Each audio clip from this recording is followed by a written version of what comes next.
autre élément qui rend la famille importante dans la culture vietnamienne, c'est que, puis un élément linguistique, c'est que le vietnamien, c'est une langue où il n'y a pas vraiment de pronom personnel. On ne peut pas dire je, tu, vous, etc. Ce qui remplace les pronoms personnels, ce sont le plus souvent des termes de parenté. Donc, on va parler, enfin, si on veut traduire littéralement en français, on va parler à la troisième personne. Donc, au lieu de dire, si on parle à ses parents, au lieu de demander à sa mère, bon moment, quand est-ce qu'on va manger, bien, on va dire enfant demander à sa mère quand est-ce que la mère va préparer un repas pour l'enfant. Donc, ça se fait comme ça. Les termes, ce qu'on traduit en français comme monsieur, madame, ong, ba. Ong, ça veut dire grand-père, ba, grand-mère. Donc, si je dis, bon, bonjour monsieur, comment allez-vous? Ça veut dire bonjour grand-père, comment va grand-père, etc. Les mots pour ce qu'on traduit par mademoiselle, ko, ça veut dire jeune tante. Tante qui est plus jeune que mon père ou ma mère. Donc, il y a une relation, elle est un peu à un niveau supérieur à moi, parce que c'est ma tante, génération de mes parents, mais comme elle est plus jeune, par rapport à mes parents, il y a moins de formalité avec elle. Donc, une madame, ça va être une grand-mère, une mademoiselle, ça va être une jeune tante, comme enfin, l'équivalent, un jeune homme qu'on n'appellera pas monsieur, on va l'appeler Kao, qui est jeune oncle, l'oncle qui est plus jeune. Et tous les termes sont comme ça. Donc, quand on parle, il faut toujours savoir comment s'adresser aux gens. Et pour les Vietnamiens, c'est très important, la façon dont on entre en relation avec les autres. Donc, si on appelle quelqu'un d'un terme pas assez poli, il va être insulté. Si j'appelle quelqu'un, une femme, si j'appelle ko, mademoiselle, jeune tante, au lieu de l'appeler ba, grand-mère, c'est quelqu'un qui est peut-être un peu plus âgé que moi, que je connais pas ou qui m'est supérieur dans la hiérarchie sociale, cette personne-là ne sera pas contente, je vais l'insulter. Mais si je donne aussi un terme plus élevé, la personne va être insultée aussi. Si je parle à je sais pas quoi, à ma femme de ménage, et je l'appelle ba, grand-mère, elle va peut-être être déçue parce qu'elle va dire, bon, il rit de moi, là. Femme de ménage, je vais plutôt l'appeler bac, ma tante. Mais une tante, c'est pas une tante, une jeune tante. Bac, c'est une tante plus aînée.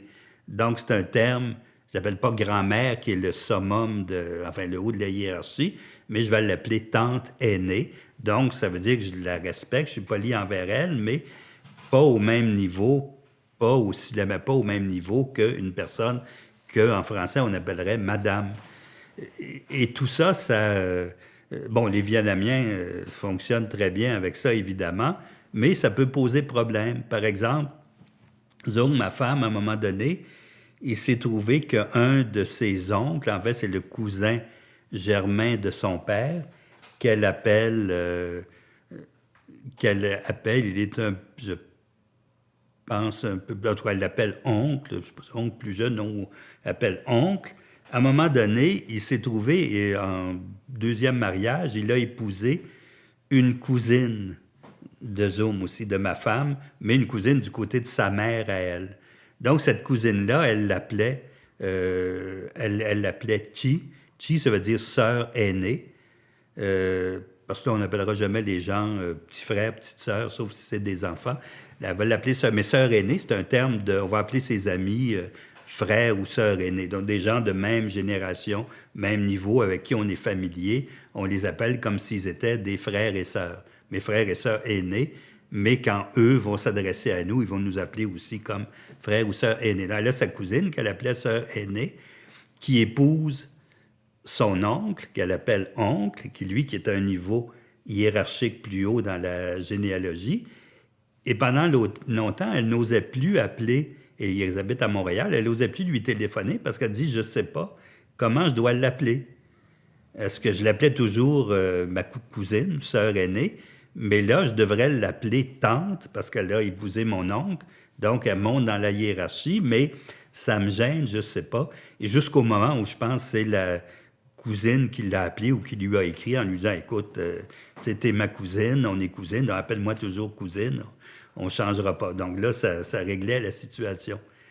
Et ça, je pense, c'est quelque chose qui montre et qui contribue à renforcer l'importance des liens familiaux et des liens sociaux. C'est des choses qu'on peut difficilement imaginer, mais c'est des choses qui sont très importantes et qui font que les Vietnamiens sont très conscients de leur position dans la société, et rapport aux autres. Et un Vietnamien qui me disait, une fois, il dit, tu sais, les Vietnamiens, c'est eux, ils ont les plus gros égos au monde. Alors que souvent, dans les livres, les écrits sur le Vietnam, on va dire, ah, au Vietnam, il n'y a pas, les gens ne sont pas individualistes. Et bon, c'est vrai, en ce sens aussi, on va toujours penser d'abord à sa famille. On ne va pas essayer de faire les choses, il faut toujours partager, et en particulier, avant tout, avec sa famille. On va se concevoir comme membre d'un ensemble familial ou social dont on est une partie seulement. Mais en même temps, cette conception-là va voir qu'on va se concevoir comme étant une personne, un individu. Et c'est une forme d'individualisme, mais qui est différent de l'individualisme occidental. Individualisme occidental, ben on est peut-être tous des atomes détachés les uns des autres, chacun fait sa petite affaire. Bon, de temps en temps, on entre en relation parce qu'on vit quand même en société, où on va s'associer ensemble pour des tâches précises, mais en soi, fondamentalement, on va être chacun différent des autres. Et puis, on a de compte à rendre à personne à la limite. Au Vietnam, c'est différent. Au Vietnam, au contraire, on fait partie d'ensembles très forts, la famille tout d'abord, dont on fait partie intégrante et à laquelle on a des comptes à rendre. Et s'il y a un membre de la famille qui fait une bêtise, bien, toute la famille va en avoir honte. Et ou au contraire, si un membre de la famille fait une bonne chose, bien, toute la famille va être contente, va avoir beaucoup de prestige à cause de ça. Mais en même temps, ça ne veut pas dire qu'on ne sait pas qui on est. Chaque membre du groupe sait très bien quelle est sa place à l'intérieur du groupe, qu'est-ce qu'il apporte au groupe et c'est quoi ses propres qualités et défauts et comment il doit se comporter. Donc, chacun est conscient très fortement de sa personnalité, de son soi. Et ça, quand disait ce Vietnamien, c'est les plus gros égos au monde, c'est que il faut faire attention parce que si on traite, comme je le disais, pour les termes de parenté ou pour les pronoms personnels, si on n'utilise pas le bon terme ou la bonne attitude envers une personne, bien, elle va sentir que c'est tout son entourage qui risque d'en subir les conséquences. Donc, les gens vont être très conscients de qui ils sont et de comment les autres doivent les traiter et comment, bien sûr, eux-mêmes doivent traiter les autres. Donc, valeurs familiales, valeurs sociales, c'est des choses incontournables. Et pour la plupart des Vietnamiens, au moins ceux de première, même de deuxième génération à l'étranger, c'est encore des choses qui sont pas discutables. Donc, oui, on va s'intégrer, oui, on va s'adapter, peut-être par le biais de la communauté ethnique, mais on va s'adapter, mais il n'est pas question de s'assimiler complètement. Oui, à certains points de vue, peut-être on va s'assimiler, on va apprendre la langue, etc. Les parents vietnamiens m'ont dit souvent, oui, c'est normal, les jeunes Vietnamiens vont finir par perdre la langue, ils vont peut-être perdre beaucoup de coutumes vietnamiennes, mais ce qu'on ne veut pas, c'est qu'ils perdent le sens de la famille. Ça, on tient absolument à ce qu'ils gardent ça. Et effectivement, encore, je pense aujourd'hui, la majorité des cas que je connais, les jeunes vont avoir encore l'esprit de famille très fort, plus que les jeunes nord-américains en général. Bon, ce ne sera peut-être pas comme au Vietnam, mais ça va être quand même extrêmement fort. Autre point que mes recherches sur les Vietnamiens à l'étranger m'ont permis de creuser, c'est la question de l'identité ethnique. En quoi consiste l'identité quand on fait partie d'un groupe ethnique? comme les Vietnamiens, mais ça pourrait être d'autres groupes immigrants ou d'autres groupes minoritaires ailleurs, d'autres origines. Et la conclusion auquel j'en suis arrivé, dans ce livre avec Éric Richard, c'est que l'identité vietnamienne, en prenant l'exemple de Montréal, elle est un peu au carrefour de trois choses. C'est au carrefour de l'intégration dans la société. Je l'ai dit, à Montréal comme ailleurs, tous les Vietnamiens qu'on a interviewés, qu'on a rencontrés, disent « Oui, nous, on veut bien s'intégrer, trouver du travail, participer à la société, nos enfants. » Ce qui est important, une autre valeur vietnamienne, c'est l'éducation. Nos enfants, on les envoie, on les pousse à faire des études le plus possible parce qu'on veut qu'ils soient... l'idéal, c'est d'avoir un enfant médecin, un autre ingénieur, un autre pharmacien, etc. Il y a un peu une dire, oui, c'est un enfant médecin, mais c'est pratique. Quand on va être vieux, il va nous soigner. Mais, ou peut-être aussi un enfant avocat, si on a des problèmes, il va les régler pour nous. Mais, mais ça, c'est dans un esprit d'intégration. On veut dire avocat, médecin, mais dans la société québécoise, dans la société où on vit ici. Donc, intégration, mais aussi un deuxième élément de l'identité vietnamienne, c'est la participation à la communauté ethnique. Justement, oui, on veut s'intégrer, mais en même temps, on est vietnamien, donc il y a des activités, et ça peut être variable d'une personne ou d'une famille à l'autre, bien sûr, mais quand même, une partie de notre vie quotidienne va se faire avec des gens qui partagent avec nous une même origine, une même langue, si on parle encore vietnamien, une même façon de voir les choses. Donc, parmi nos amis, on va avoir une bonne partie ou une majorité de nos amis vont être d'autres Vietnamiens. On va participer au Nouvel An vietnamien, à toutes sortes d'activités. Selon le temps qu'on a, bien sûr. On va aujourd'hui, par exemple, à Montréal, les activités vietnamiennes qui sont les plus fréquentées, c'est les activités religieuses. Parce que de nos jours, bien sûr, après presque 40 ans, on va être 40 ans l'an prochain que les réfugiés ont commencé à quitter le Vietnam, après 75, bien sûr que les gens ont eu deuxième, troisième génération, ils n'ont plus besoin d'aide pour trouver du travail ou pour ci ou pour ça. Mais par contre, sur le plan religieux, il y a beaucoup de... c'est souvent les lieux de culte maintenant qui jouent le rôle de centre culturel, de centre ethnique vietnamien. À Montréal, je pense qu'il y a 8 ou 9 pagodes bouddhistes vietnamiennes, 2 ou 3 paroisses catholiques, je connais 2 paroisses protestantes, plus un temple caodaïste de religion syncrétique qui est apparu au Vietnam dans les années 20, etc., etc. Donc, il y a culte des esprits, culte de possession du Len Dong, qui ont un temple aussi, je pense, sur la rue Saint-Urbain à Montréal. Toutes sortes de choses. Et ça, c'est vraiment... ça maintient l'identité, la communauté vietnamienne. Donc, c'est un deuxième volet de l'identité vietnamienne. Puis, troisième volet, c'est les relations transnationales. Ces Vietnamiens qui vivent à l'étranger, peut-être pas tous, mais la majorité d'entre eux, ont des parents et des amis ailleurs dans le monde, soit dans d'autres villes du Québec ou du Canada, mais aussi beaucoup aux États-Unis, en France, en Australie, puis au Vietnam, bien sûr. Maintenant, les contacts avec le Vietnam depuis le début des années 90, c'est très libre. Avant ça, c'était plus compliqué, mais maintenant, on peut voyager comme on veut, échanger. Les gens, donc, et ça encore, c'est assez spécifique. Je pense que dans peut-être ce que je dis pour les Vietnamiens, ici encore, c'est peut-être vrai pour la plupart des groupes d'immigrants. Mais cette identité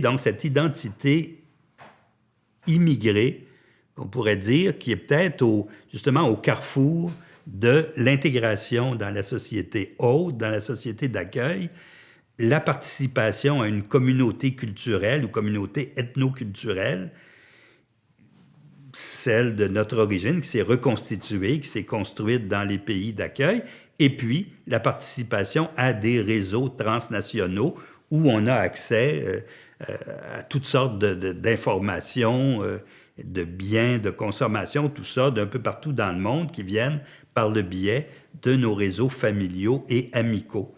Les Vietnamiens voyagent énormément. Ils vont aller souvent l'été, là, par exemple, à l'occasion des mariages. Souvent, les mariages, on les organise l'été pour que les gens, où on sait que les gens vont avoir le temps de voyager. Donc, il peut y avoir des mariages où il y a des Vietnamiens, où il y a des invités qui viennent d'Australie, puis du Vietnam, puis de ça. Les gens qui n'ont pas les moyens, ça coûte cher voyager, mais généralement, les gens qui n'ont pas les moyens, les Vietnamiens ne sont pas tous riches, là, ceux qui n'ont pas les moyens de voyager, bien, c'est d'autres, c'est des parents qui sont plus en moyens, qui vont leur payer le voyage pour les faire venir.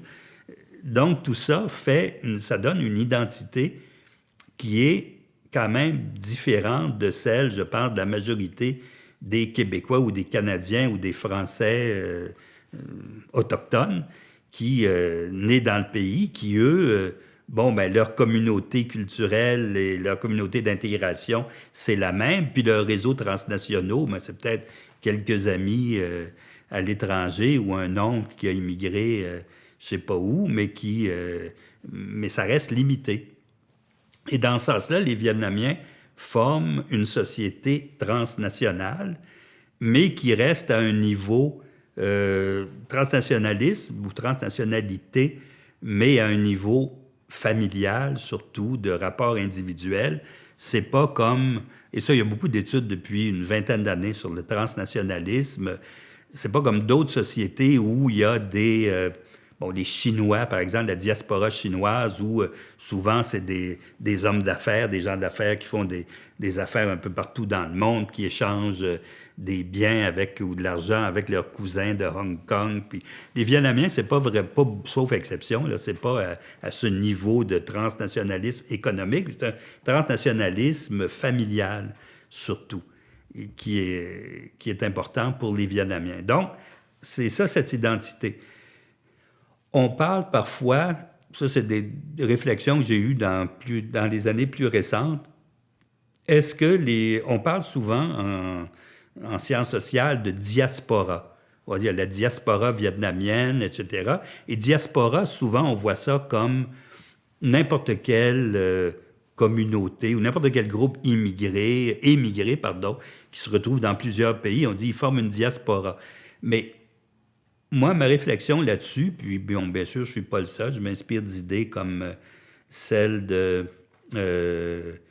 on a nommé un sociologue qui s'appelle Khashoggi Tololian, qui est aux États-Unis, qui travaillait sur les Arméniens, ou James Clifford, aussi un anthropologue américain. Pour eux, diaspora, c'est peut-être plus limité à un groupe, enfin une société émigrée dans plusieurs pays, mais qui garde un projet politique de retour éventuellement au pays d'origine. Ou un projet, mais ça peut être symbolique. Bon, évidemment, la diaspora prototypique, c'est les Juifs où c'était avant la création d'Israël, mais ça l'est encore en partie. Ça devient... c'était purement symbolique. Ils disaient, bon, l'année prochaine à Jérusalem, on va revenir chez nous à Jérusalem, mais...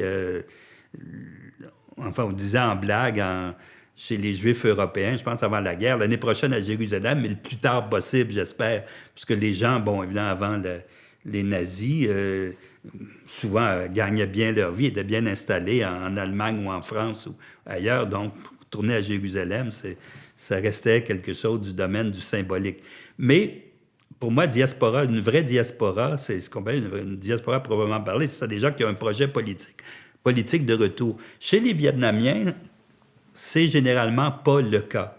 Les Vietnamiens, oui, ils ont des opinions politiques. Les associations vietnamiennes, encore aujourd'hui, quand ils fêtent le Tet, ils vont commencer en jouant l'hymne national du Sud-Vietnam, bon, qui a été renversé, donc le gouvernement a été renversé par le Nord-Vietnam communiste en 1975. Donc, on se dit encore, bon, l'hymne national sud-vietnamien et le drapeau du Sud-Vietnam est devenu le drapeau des Vietnamiens de l'étranger. Mais au-delà de ça, les gens vont. Il n'y a pas de discours au Canada et au Québec en particulier, en France non plus, ou en Australie, il n'y a pas de discours de dire il faut retourner au Vietnam. Ce discours-là, par contre, existe chez les Vietnamiens des États-Unis. Peut-être pas chez tous, mais en Californie, qui est à peu près le gros. En Californie, il y a à peu près 1 million, 1 million et demi de Vietnamiens qui habitent maintenant et c'est le plus gros rassemblement de Vietnamiens hors du Vietnam. Et en Californie, beaucoup de communautés vietnamiennes sont encore plus ou moins contrôlées par des réfugiés de 78-79 qui étaient souvent des gens qui étaient dans l'armée sud-vietnamienne et qui, pour eux encore, le Vietnam aujourd'hui, il faut changer le gouvernement. Il y a même des mouvements aux États-Unis.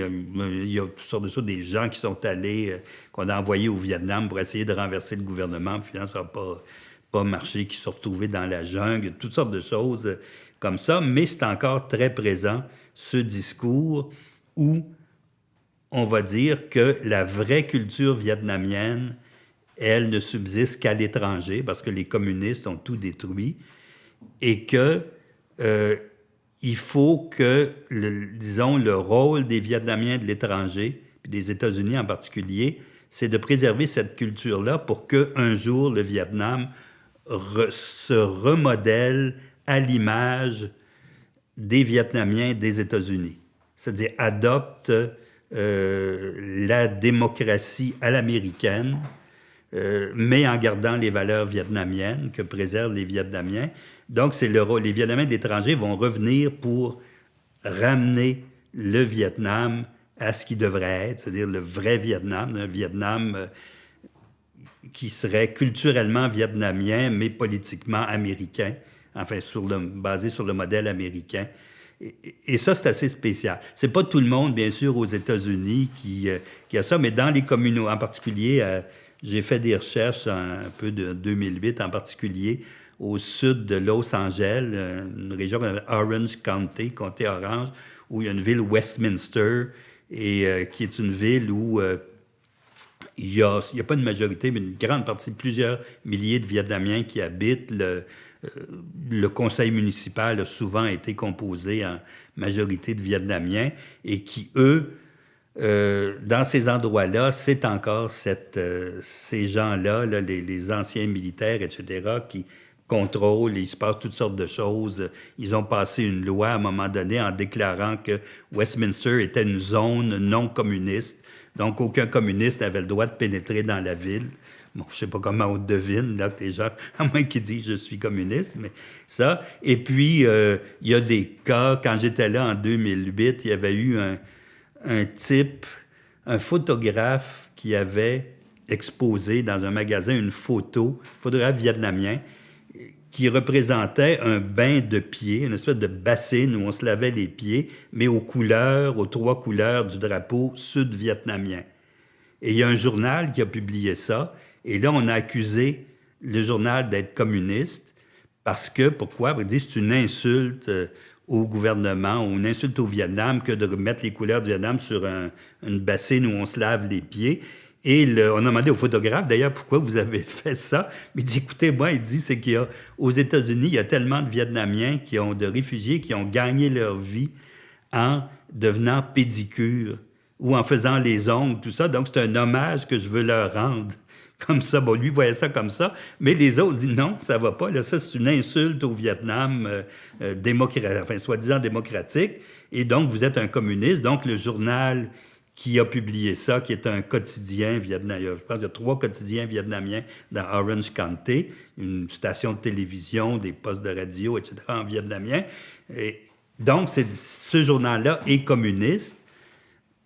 Et puis, quand je suis allé là, je pense que c'était en décembre 2008, il y avait un bonhomme en uniforme de l'armée du Sud-Vietnam qui faisait le piquet devant les locaux du journal avec des pancartes en vietnamien, en anglais, en disant ce journal est un journal communiste, c'est un journal communiste, etc. Il faut qu'il ferme.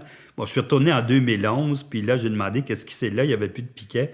Ils m'ont dit qu'est-ce qui s'est passé. Puis ils ont dit, ben là, finalement, le journal est allé devant un tribunal, puis ils ont obtenu une injonction pour faire cesser le piquetage parce que ça empêchait les gens de passer. Mais je pense que ça faisait 2 ou 3 ans qu'ils faisaient le piquet devant le journal. Donc, c'est le genre... Et ça, pour moi, c'est une diaspora. Ça, mais c'est limité, là. C'est les jeunes vietnamiens aux États-Unis, même. Moi, ce que m'ont dit des jeunes là-bas, c'était que nous, maintenant, on ne veut plus se mêler de politique. Les jeunes s'investissent plutôt dans une autre forme de diaspora, dans des mouvements artistiques diasporiques. Beaucoup maintenant d'auteurs, de peintres, toutes sortes de jeunes artistes vietnamiens. Mais ils disaient, à la limite, c'est peut-être triste parce que les jeunes ne veulent plus s'investir dans les associations vietnamiennes qui trouvent contrôlées par cette vieille garde d'anticommunistes enragés et donc, ils vont plutôt s'investir dans toutes sortes de formes de mouvements artistiques ou intellectuels ou autres, puis en se foutant là, complètement des mouvements politiques ou sociaux vietnamiens. Donc, ça, c'est un peu ce que mes recherches ont donné. Je m'aperçois maintenant, je suis à peu près le dernier au Canada, tout au moins, le dernier chercheur universitaire qui a travaillé ou qui travaille sur les Vietnamiens. Il y en avait beaucoup quand les réfugiés sont arrivés, mais après ça, quand les réfugiés ont commencé à ne plus être des réfugiés, à s'adapter, la plupart des gens qui travaillaient avec eux sont allés faire des recherches ailleurs, enfin sur d'autres sujets. Et puis, ceux qui s'intéressaient vraiment au Vietnam, à la culture vietnamienne, sont allés faire des recherches au Vietnam quand le Vietnam s'est ouvert à partir des années 90. Donc, moi, je pense que je suis à peu près le seul maintenant qui m'intéresse toujours à faire des recherches sur les Vietnamiens de l'étranger. Donc, ça m'a permis de travailler surtout au Québec, mais aussi, j'ai pu faire des comparaisons avec la Californie, Vietnamiens en France, région parisienne en particulier, et aussi au Danemark, où il y a quelques milliers de Vietnamiens.